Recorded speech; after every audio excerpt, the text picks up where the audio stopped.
Friends, आज की इस वीडियो में हम देखने वाले हैं म्यूज़िक इंडस्ट्री से एक कंपनी है जिसका नाम है टिप्स म्यूज़िक लिमिटेड। तो फ्रेंड्स, सीधा चलते हैं वीडियो में। और वीडियो स्टार्ट करने से पहले मैं स्टैंडर्ड डिस्क्लेमर दे दूं कि this video is only for educational purpose. आप इसको किसी भी तरीके का बायस सेल रिकमेंडेशन ना देखेंगे फ्रेंड्स।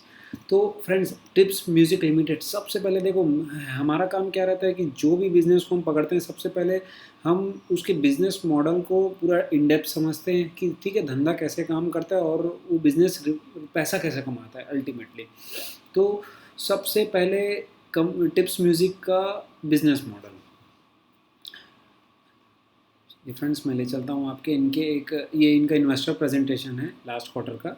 तो देखो, म्यूज़िक इंडस्ट्री कैसे प्ले आउट होती है, इसमें बेसिकली ना दो टाइप के प्लेयर्स होते हैं। एक तो जो हो गए प्रोडक्शन, मतलब जो प्रोड्यूसर्स वगैरह हो गए, जैसे जो फिल्म प्रोड्यूस कर रहे हैं या म्यूज़िक प्रोड्यूस कर रहे हैं, ठीक है। और दूसरे प्लेयर्स जो हैं, जो अपनी लाइब्रेरी क्रिएट करके रखें, मतलब अपना जितना भी कंटेंट आज तक प्रोड्यूस होता है, कोई भी कोई भी प्रोड्यूसर जो प्रोड्यूस करता है, तो जो कुछ प्लेयर्स क्या हैं, जैसे टिप्स म्यूज़िक लिमिटेड है, सारेगामा है, ये उनसे कॉपीराइट परचेस कर लेते हैं और इनके पास राइट्स आ जाती है उस म्यूज़िक की, ठीक है। उसके बाद क्या होता है, ये उस सॉन्ग को या उस म्यूज़िक को हर जगह, चाहे फिज़िकल फॉर्म में, चाहे डिजिटल फॉर्म में, चाहे बहुत सारे कंटेंट आजकल प्लेटफॉर्म आ गए हैं, स्पॉटिफाई, यूट्यूब और एयरटेल विंग, और जो भी अमेज़न का है, और बहुत सारे वैरायटी ऑफ कंटेंट। मतलब ज़रूरी नहीं है कि सिर्फ डिजिटली, फिज़िकल भी कई बार इवेंट्स होते हैं, ठीक है, लाइव परफॉर्मेंस होते हैं। तो वो ये इनके पास कॉपीराइट्स रहता है और ये उस म्यूज़िक को यूज़ करने के लिए चार्ज करती हैं। पर जो भी चार्ज रहता है इनका XYZ, मतलब एज ए रॉयल्टी ये रिवेन्यू जनरेट करती हैं, ठीक है। अब फ्रेंड्स देखो, अब क्या था टिप्स म्यूज़िक में, क्या था, ये बहुत सालों तक आप इसका बैक देखोगे, बैक डेट तो 2011 12 14 के बाद से मेरे ख्याल से ऑलमोस्ट 2020 तक, 2020 तक ये लगभग इसका परफॉर्मेंस फ्लैटिश था, ठीक है। रिवेन्यू इसमें ऑलमोस्ट मतलब फ्लैट ही थे, रिवेन्यू या नेट प्रॉफिट जो भी आप बोल लो। उसके बाद 2020 में क्या हुआ, मतलब 2020 में, कि ये जैसे जो कंपनी थी टिप्स फिल्म और टिप्स म्यूज़िक लिमिटेड थी, तो इस समय दोनों का डीमर्जर हुआ। और डीमर्जर कब, मतलब डीमर्जर कब किसी कंपनी के लिए बहुत प्रॉफिटेबल रहता है और किस कंपनी के लिए बहुत ज़्यादा, मतलब नेगेटिव आप बोल लो। क्योंकि देखो, उसमें क्या होता है, डीमर्जर में एक जो अच्छा बिजनेस है, ठीक है, वो ख़राब बिजनेस से अलग होता है, ठीक है। तो सेम एज इट इज़, जैसे टिप्स फिल्म्स वाला जो लिमिटेड है, उसमें क्या होता है, उसमें पैसा फेंकते जाओ। मतलब आप भी देख रहे हो, फिल्म वगैरह प्रोड्यूस होती है तो 50-100 करोड़ तो ऐसे ही लग जाता है। उसके बाद कोई एक विजिबिलिटी नहीं है, कि कोई गारंटी नहीं है कि क्या फिल्म चलेगी नहीं चलेगी, उससे अच्छा पोटेंशियल रेवेन्यू आएगा कि नहीं। तो इन्होंने जब डीमर्जर किया था टिप्स म्यूज़िक को टिप्स फिल्म्स लिमिटेड से, तो जो कैश काउ वाला जो बिज़नेस है, मतलब ये जो टिप्स म्यूज़िक वाला है, इसमें क्या है, एक बार कंटेंट एक्विजिशन कॉस्ट आता है, ठीक है। कोई भी कॉपीराइट, कोई भी सॉन्ग का, म्यूज़िक का एक बार पे करते हैं, उसके बाद कोई ही कैपेक्स नहीं, मतलब कोई फंडिंग वंडिंग कुछ रिक्वायर्ड नहीं, बस ये एज अ रॉयल्टी इनकम इनको रेवेन्यू जनरेट करते रहते हैं। तो बहुत एसेट लाइट बिजनेस है। और मतलब एक कैश काउ, मतलब कैश फ्लो जिसमें कंसिस्टेंट रहे। मैं आपको दिखाता हूँ स्क्रीनर में भी। देखो, जैसे अपने पास है, डाटा अवेलेबल है। अब देखो, इसके सेल्स आप देखोगे 2014 से लेके 2020 21 तक भी, मतलब एकदम 100 करोड़ उस समय है, तो 21 में भी 91 करोड़ थे। मतलब क्या बिजनेस है, आदमी पैसा डाल रहा है फिर वापस वही। उसके बाद आप देखोगे 21 के बाद से जो इसका परफॉर्मेंस इंक्रीज़ हुआ है, 40-50% जंप हुआ सेल्स में, उसके 37 30% 30%, ठीक है। अब मैं इसके कैश फ्लोज दिखाता हूँ आपको।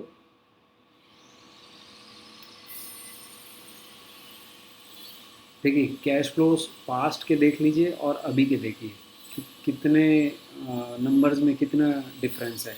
22 में 29 करोड़, 81 करोड़, 233 करोड़, फिर 120 करोड़। अभी कैश फ्लो कम आया है, वो मैं डिटेल में देखेंगे कॉन कॉल में। अब देखो friends, I hope business model clear है इसका सबको। अब रिवेन्यू जनरेशन के 2-3 जो रहते हैं, कहाँ कहाँ से रिवेन्यू जनरेट होता है वो मैं बता देता हूँ। एक तो देखो इन्होंने कंपैरिजन किया, ये जो स्लाइड है बहुत अच्छी लगी मुझे।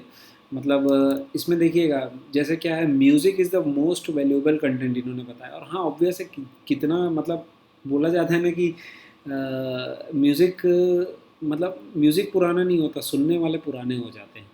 तो आप देखो न्यूज़ जो है हाई वॉल्यूम रहता है, शॉर्ट शेल्फ लाइफ रहती है न्यूज़ की, ठीक है, और लो मतलब बार बार कितने बार आप आदमी देखेंगे न्यूज़ को, वही वही न्यूज़ को। उसके टीवी सीरियल में भी ऐसे ही होता है। मतलब ये जो ग्राफ है कि लॉन्ग शेल्फ लाइफ रहती है म्यूज़िक की, हाईएस्ट रहती है, और हाई रिपीटेबल भी होता है, और हाई वैल्यू कंटेंट भी रहता है।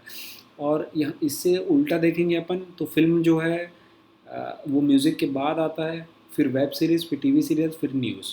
तो इन एंड ऑल मतलब बेस्ट कंटेंट म्यूज़िक ही रहता है, और तो ऑब्वियस है हर कोई जानता है। अब देखो इसके जो रिवेन्यू मॉडल हैं 2-3 प्रकार से मेजरली जो इसको रिवेन्यू आता है।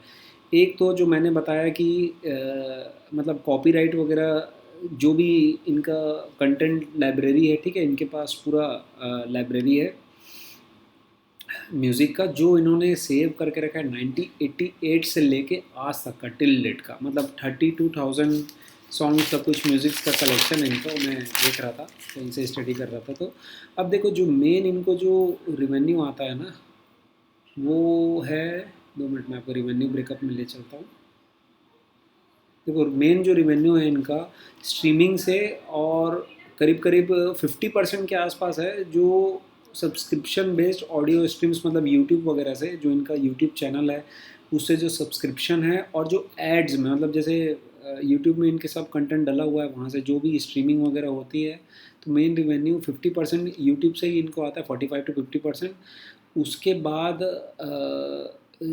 जो है मतलब 25% अदर डिजिटल प्लेटफॉर्म्स, बहुत सारे प्लेटफॉर्म्स इनका टाई अप है देखिएगा, जैसे स्पॉटिफाई है, और अलग अलग सोशल मीडियाज़ में भी डला हुआ है, ठीक है, जियो सावन, गाना.com, और आजकल एप्पल म्यूज़िक और विंक म्यूज़िक, ये सब जगह से इनको डिजिटल पार्टनर से आता है। प्लस मतलब जो सिंक डील्स हैं, जैसे कि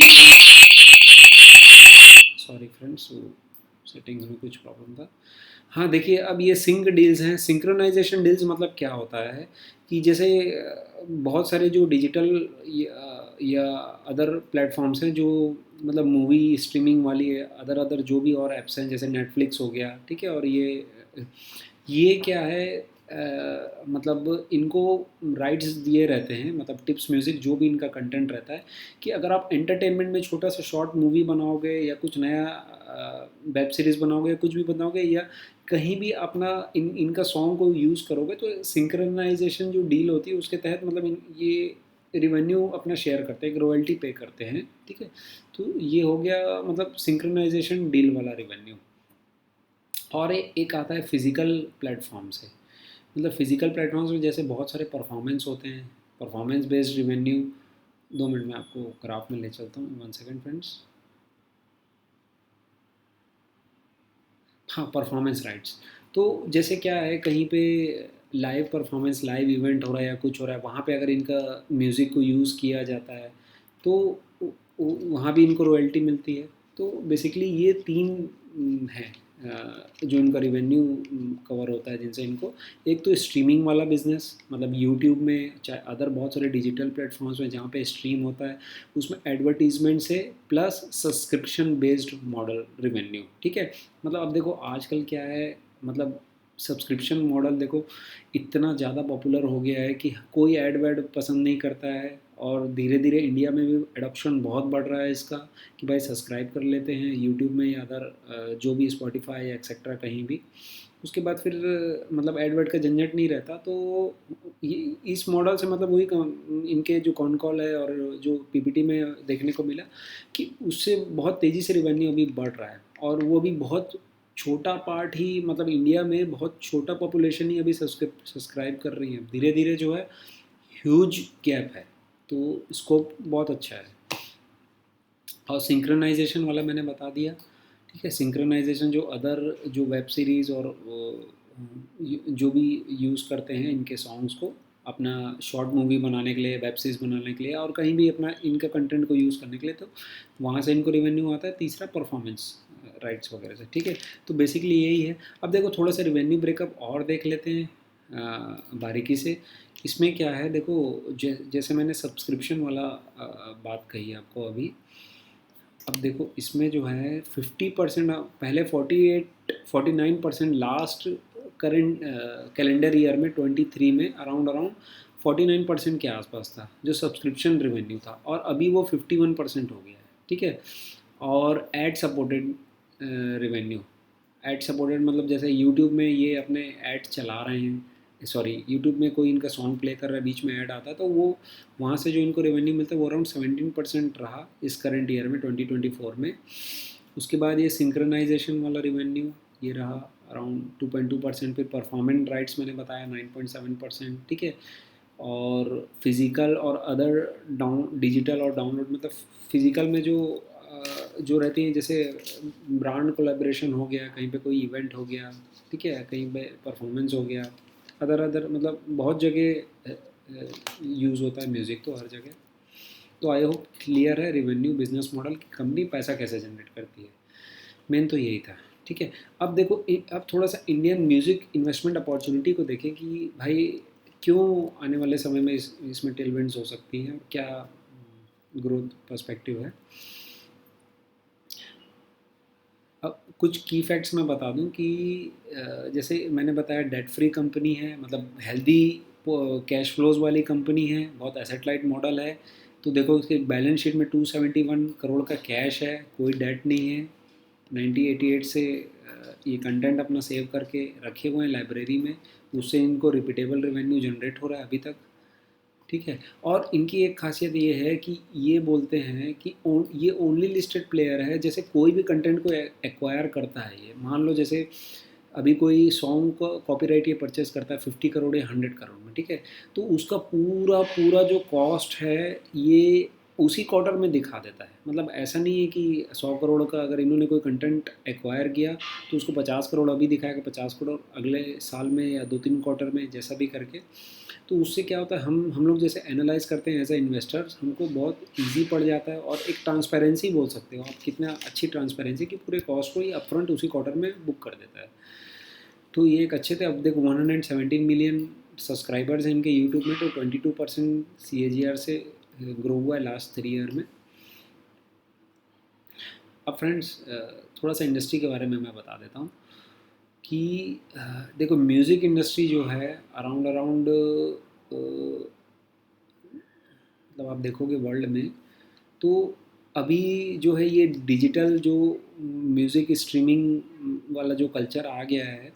अब देखो 2022 में अराउंड 0.6 ट्रिलियन स्ट्रीम्स हुआ था, जो अभी 1 ट्रिलियन स्ट्रीम्स हुआ 2023 में। मतलब 81% का जंप आया एक साल में। और पूरे वर्ल्ड में कितना 34% का जंप आया। तो अभी इंडिया का जो, क्योंकि वॉल्यूम वाइज हम मार्केट शेयर देखें तो ओनली 15% है जो स्ट्रीमिंग, जो म्यूज़िक स्ट्रीम आप वॉल्यूम्स में बोल लो, ठीक है। जो भी मतलब population volume number of times या सब कुछ सब मिला के, तो 15% शेयर है। और वर्ल्ड का 85% टोटल है अभी वॉल्यूम वाइज मार्केट शेयर देखे तो बहुत छोटा है अभी वो भी। इसीलिए बहुत बिग जंप आया 81% का। उसके बाद ग्लोबल मार्केट शेयर में रिवेन्यू वाइज कंपेयर करें तो इंडिया से अभी सिर्फ 2% रिवेन्यू आ रहा है, ये सब स्ट्रीमिंग वगैरह से। पूरे वर्ल्ड में अगर 100% में देखें 98% जो मतलब ग्लोबल म्यूज़िक की जो इंडस्ट्री है उसमें सिर्फ इंडिया भी 2% ही कंट्रीब्यूट कर रहा है। तो कितना ह्यूज मतलब अपॉर्चुनिटी है, यही बताया इन्होंने। India is the fastest growing market by volume and provide significant opportunity for monetisation of demand. क्योंकि देखो फ्रेंड्स, ये जो है सब्सक्रिप्शन वाला, आप भी देखोगे आप आसपास अपने कोविड के बाद से, मतलब हर चीज़ में, मतलब नेटफ्लिक्स में चाहे और भी अदर बहुत सारे जो स्पॉटिफाई यूट्यूब ये सब जगह सब्सक्रिप्शन लोग लेते जा रहे हैं आजकल। कोई दिमाग नहीं लगाना चाह रहा। मतलब आप भी गौर किए होगे, हो सकता है। मैं तो आसपास हम सब जगह बिना सब्सक्रिप्शन के आजकल तो काम ही नहीं चलता है। तो इन्होंने वही बोला कि सब्सक्रिप्शन मॉडल में बहुत अच्छा स्कोप है। अब देखो इनका जो, हाँ, इनकी एक और अच्छी खासियत है कि कंसिस्टेंटली देखो इन्होंने बाईबैक किए हैं अपने शेयर्स, खुद के शेयर्स। बाईबैक कौन कंपनी करती है भाई? एसेट लाइट कंपनी ज़्यादा बाईबैक ऑफ शेयर्स करती है, क्यों? जिसके पास एक्स्ट्रा कैश है, एक्सेस कैश फ्लो, कैश का बना हुआ है, मतलब वो 30% ग्रो करने के बाद भी शेयर बाईबैक्स कर रही है। देखो शेयर बाईबैक्स करने से क्या फ़ायदा होता है इन्वेस्टर को, शेयर होल्डर को, कि अगर उससे क्या सीधा सीधा नंबर ऑफ़ शेयर रिड्यूस हो जाते हैं। मतलब अगर 100 रुपये टोटल है कंपनी के पास, 100 नंबर ऑफ़ शेयर होल्डर्स हैं, और अगर प्रमोटर या जो भी खुद शेयर बायबैक करती है, तो एट लास्ट अगर 90 नंबर ऑफ़ शेयर होल्डर्स हो गए, तो अर्निंग्स पर शेयर होल्डर इंक्रीज़ हो जाती है, ईपीएस इंक्रीज़ हो जाता है, ठीक है? तो इससे आरओई का भी नंबर बढ़ता है, अल्टीमेटली इन्वेस्टर को बेनिफिट होता है। तो देखो ये कंसिस्टेंटली इन्होंने इक्विटी शेयर्स को घटाया, देखो 17.31 से 12.78, ठीक है? बाकी कैपेक्स हैवी बिजनेस में क्या होता है, उसमें तो इक्विटी हमको और डाइल्यूट करनी पड़ती है बड़ा ग्रोथ के लिए, ठीक है? तो मतलब बिजनेस इनहेरेंट बिजनेस मॉडल है कि कैश फ्लो बहुत अच्छे हैं इस एसेट लाइट, यही फ़ायदा होता है एसेट लाइट बिजनेसेस का। अब देखो इसमें जो है इन्होंने बताया कि नेट कैश कैसे इन नेट डेट से कैसे पॉजिटिव कैश, इनकी जो जर्नी रही 2014 से, अभी इनके पास सीधा सीधा 271 करोड़ कैश है, और ये बायबैक भी किए हैं। अब देखो फ्रेंड्स, ये तो हो गया बिजनेस मॉडल का। थोड़ा सा फाइनेंशियल डाटा देख लेते हैं, फिर कौन कौन के हाइलाइट्स देख लेते हैं, और मैं लास्ट में वैल्यूएशन एक्सरसाइज करके बताऊंगा, वो जो बहुत ज़रूरी है देखना आपको, तो उसको डिटेल ध्यान से देखिएगा थोड़ा सा।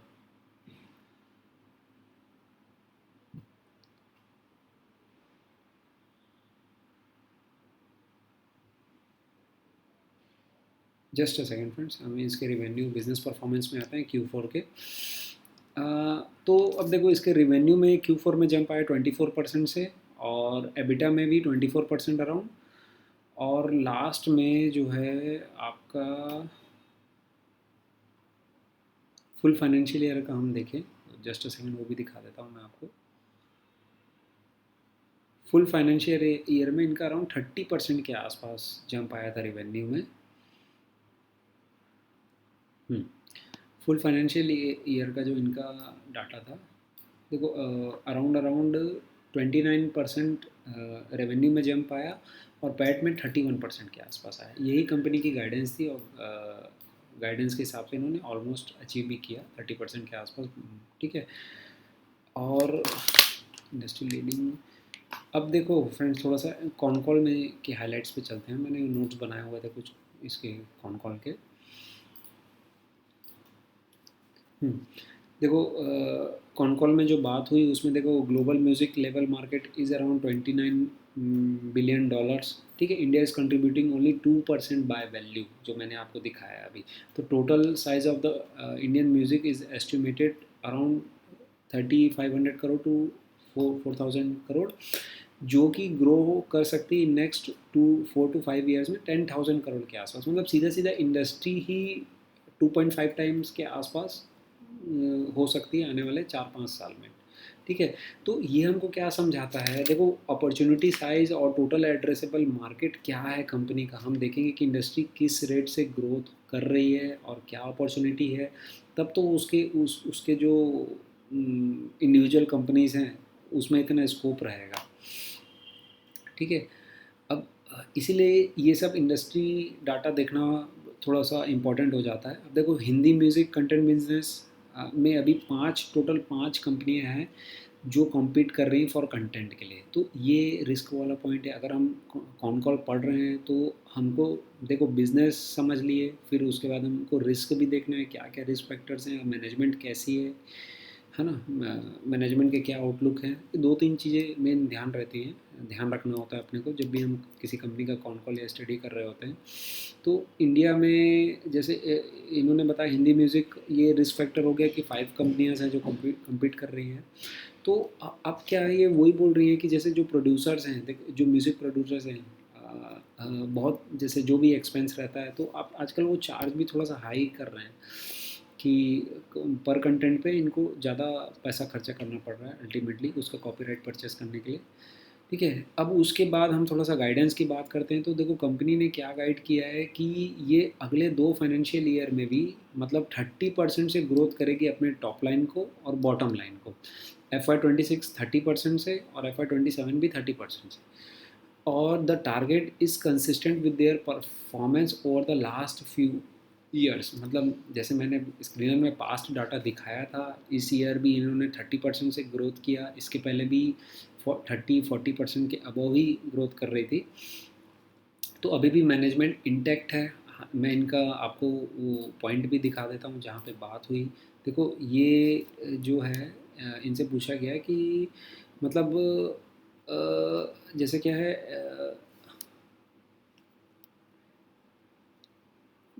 मतलब क्या आप इंटैक्ट रहोगे अपने गाइडेंस को लेके। So we are confidence of, देखो इन्होंने क्लियर बताया, so we are confident of 30% growth guidance for the next year as well. तो इन्होंने बहुत कॉन्फिडेंटली कहा है, मतलब अपने गाइडेंस पे बने हुए हैं। ठीक है। तो कॉन कॉल वगैरह पढ़ते समय अपने को ना ज़्यादा ज़रूरी यही है कि मैनेजमेंट कितना कॉन्फिडेंटली, कितना पॉजिटिवली मतलब जोर दे रहा है अपने गाइडेंस वगैरह को। ठीक है। तो हमारा सजेशन ये रहेगा कि आप इधर उधर से दूसरे एनालिस्ट की सुनने से अच्छा आप खुद कॉन कॉल पढ़ें। तब आपको क्लियर एक व्यू मिलेगा कि हाँ वाकई में क्या चल रहा है कंपनी में। अब देखो द टारगेट इज़ कंसिस्टेंट, है ना। उसके बाद confident in achieving this growth streams. क्यों? क्योंकि बहुत सारे न्यू रिलीजेस जो हैं कमिंग अप, और ये डील ऑलरेडी साइन किया इन्होंने, बोल रहा है जो इनके कैटलॉग में जुड़ते जाएगा। और पुराने जो है 90s से, मतलब 1988 से इसके पास पूरा कंटेंट है। तो मतलब क्या बोलें उसमें, तो रिपीटेबल कंटेंट है।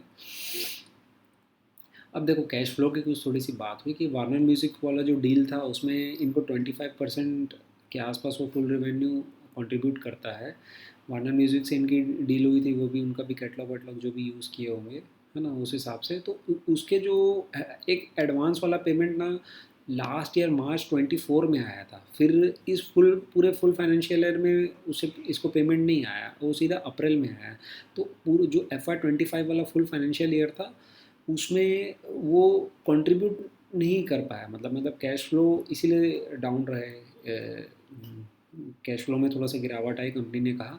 हालांकि ये बोल रहे हैं कि अभी अक्टूबर में, देखो अप्रैल में तो आ ही गया उसका एक इंस्टॉलमेंट, और एक अक्टूबर में भी आ जाएगा। तो वापस से कैश फ्लो इस साल एक हेल्दी दिखेंगे अपने को। ठीक है। और जो था, अब हाँ इनका एक मेन ये पॉइंट था। अब ये बोल रहे हैं कि वापस से अपने 25-28% का रेवेन्यू में, जो 25-28% है रेवेन्यू का, वो न्यू कंटेंट एक्विजिशन में ही करेंगे। जो न्यू कंटेंट एक्वायर करने में करेंगे, वो अराउंड 95 to 120 करोड़ के आसपास रहेगा। और दूसरा ये बोल रहे हैं अब नंबर ऑफ़ सॉन्ग्स ये कम ऑन बोर्ड करेंगे, एक्वायर करेंगे। जो भी लाइब्रेरी में ऐड करेंगे, नंबर ऑफ़ कंटेंट कम करेंगे और क्वालिटी पे ज़्यादा ध्यान देंगे। मतलब जो कॉस्टली सॉन्ग, जो भले कॉस्टली क्यों ना हो, लेकिन क्वालिटी में अब थोड़ा सा ज़्यादा फोकस करेंगे। पास्ट इन्वेस्टर प्रेजेंटेशन में वो दिखाया भी इन्होंने कि पास्ट में देखो कुछ नंबर ऑफ़ सॉन्ग्स कम हुए हैं लेकिन उनकी क्वालिटी बढ़ी है। तो रिवेन्यू में ज़्यादा उससे कोई फ़र्क नहीं पड़ेगा। अब कुछ इंपॉर्टेंट नोट्स थे जो मैंने बता दिया। पहला तो towards higher quality and film music, ठीक है, which is inherently more expensive per unit. मतलब पर यूनिट कंटेंट कॉस्टली पड़ेगा, है ना। उसके बाद क्या था, despite releasing fewer song the focus is on ensuring that the acquired content has a higher probability of success। मतलब ज़्यादा भले सॉन्ग्स कम हो लेकिन जो पॉपुलर हो और जिसकी success ratio, probability of success should be greater, इसमें फोकस कर रही है। ठीक है। और ये बोल रही है कि 4 to 5 ईयर में जो भी पैसा डालेंगे वो कंटेंट कॉस्ट में जो भी डालेंगे वो रिकवर कर लेंगे एज इट इज़, जैसे ये अपने पास्ट हिस्ट्री में करते हुए आए हैं। ठीक है। और पॉडकास्टिंग में अभी इनका कोई प्लान नहीं है। बाकी तो ऑलमोस्ट मैंने कवर कर दिया। अब देखो डील कैसे लगती है, थोड़ा सा वैल्यूएशन वाइज देख लेते हैं कि ठीक है तो अच्छा, मतलब जो भी कंपनी का पास्ट भी फ्यूचर भी देखने को मिल रहा है। अब थोड़ा सा इसके पीई रेशियो देखते हैं। देखो फ्रेंड्स, अब ये वीडियो जो वैल्यूएशन वाला है, थोड़ा सा जो भी 2-4-5 मिनट का एकदम ध्यान से देखना। क्योंकि इसमें हम हमेशा क्या गलती करते हैं कि देखो स्टॉक पी हम हमेशा स्क्रीनर में जाके देखते हैं 50 का पी है ना। 50 का पी देखने के बाद फिर मतलब हम घबरा जाते हैं, पी वगैरह बहुत ज़्यादा है और वैल्यूएशंस बहुत हायर साइड हैं।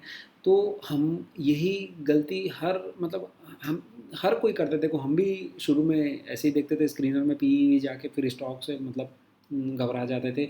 हमको हमेशा एस्टिमेट फॉरवर्ड का निकालना है, फॉरवर्ड पी क्या है, फॉरवर्ड पैग रेशियो क्या आएगा। तो जैसे मैंने एक्सेल में निकाला हुआ है, अभी इनका मार्केट कैप अराउंड 8500 करोड़ के आसपास है। तो 8500 करोड़ के आसपास है। इनका पैट आया FY25 में 167 करोड़। तो 30% से ये बोल रहे हैं बॉटम लाइन को बढ़ाएंगे तो नेक्स्ट ईयर मतलब इनका 217 करोड़ कुछ आएगा पैट, ठीक है। उसके उसके बाद उस हिसाब से फॉरवर्ड पी हम देखें तो फॉरवर्ड ही मतलब आज के मार्केट कैप लेंगे FY25 का जो भी चल रहा है, मतलब जो भी करंट डेट का, और फॉरवर्ड में 217 करोड़ इनको अगर पैट आता है तो देखो फॉरवर्ड पी फॉर FY26 कितना आएगा 39 के आसपास। और ये EPS को बोल रहे हैं 30% से ग्रो करेंगे मिनिमम, बॉटम लाइन इंटैक्ट, मतलब जैसा कौन से कंपनी का गाइडेंस मिला। तो फॉरवर्ड 30% से ग्रो होगा तो फॉरवर्ड पैग रेशियो क्या होता है, P divided by earnings growth. तो forward earnings growth 30%, forward P 39, तो 1.3 के आसपास पैग रेशियो आ रहा है। और FY27 में भी 282 करोड़ आएगा अराउंड इसमें, मतलब 217 का 30%, तो FY27 में भी 30% हम देखें ग्रोथ पैट में। और उस समय इसका पी कितना आ रहा है, मतलब मार्केट कैप देखो आज का ही लेते हैं फॉर्मूला में क्योंकि ये सब एजम्पशन बेस्ड है। तो 8500 डिवाइडेड बाय 282 करोड़, तो 30 के आसपास फॉरवर्ड पी है FY27 पे। और अर्निंग्स ग्रोथ कितना मान रहे हैं उसमें भी हम 30%। तो फॉरवर्ड FY27 में पैग रेशियो कितना आ रहा है, 1 का आ रहा है, ठीक है। और हमको डील कैसी देखनी है, मतलब जिसमें जो रिजनेबल वैल्यूएशंस पे हो और ग्रोथ, मतलब ग्रोथ आउटलुक एक अच्छा मिले 20-25% के अबव। तो पैग रेशियो हम 1.5 के बिलो देखें तो दैट्स अ मतलब एक ठीक ठाक, मतलब अपने वॉच लिस्ट में ऐड करने लायक हो जाती है इस टाइप की कंपनियां। उसके बाद ग्रोथ है जैसे 10,000, मतलब अगर हम देखें मार्केट कैप इनका FY26 के एंड में, तो पी अगर 50 मान रहे हैं, अगर अगेन फॉर एग्जांपल पी 50 रहा और पैट आ जाता है इसका 217 का, तो 27% के आसपास ग्रोथ दे सकता है, 11,000 करोड़ के आसपास मार्केट कैप। और FY27 में 14,000 करोड़ के आसपास मार्केट कैप, मतलब 66% का नेट ग्रोथ जो है अपन एक्सपेक्ट कर सकते हैं। देखो फ्रेंड्स, इस टाइप की कंपनी को हम वॉच लिस्ट में ज़रूर देखें, ट्रैक करते रहें। और ऐसा हो सकता है कि अगर इसका मार्केट कैप मतलब ये 10-15% यहाँ से अगर डाउन होता है, ठीक है, इसका मार्केट कैप, तो एक अच्छी लिक्विडेटिव डील देखने को मिल सकती है। मतलब रिस्क रिवॉर्ड के पॉइंट ऑफ व्यू से देखें कि भाई हमने पैसा लगाया तो डाउन साइड जो है उसका बहुत कैपिंग हो जाती है ना। मतलब खोने को बहुत कम है, पाने को बहुत ज़्यादा है, अपसाइड पोटेंशियल्स बहुत यूज हो जाते हैं।